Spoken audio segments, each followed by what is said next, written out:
OpenAI is close to landing a $500 billion data center with backing from Nvidia. That's the headline from Maureen Farrell and Kate Metz reporting for the New York Times.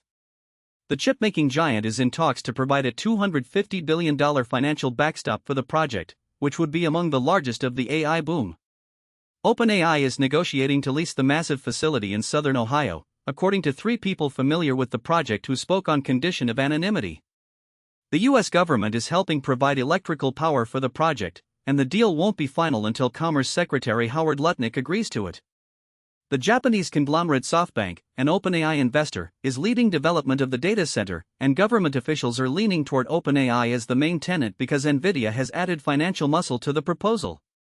Microsoft, Google, and possibly other companies have also submitted bids. The center will be backed by 10 gigawatts of electricity, enough to power millions of households, and financed in part through a trade deal with Japan. This Ohio project illustrates the elaborate deals fueling the AI boom.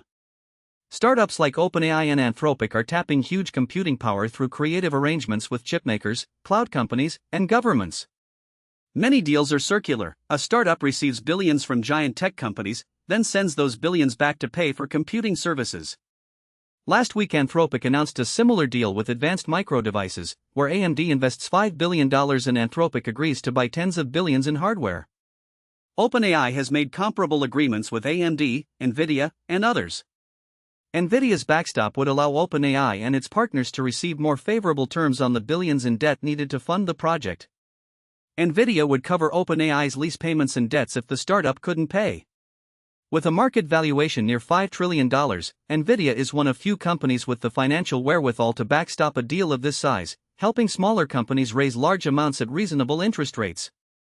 That's the latest from the front lines of the AI infrastructure race. Thanks for listening.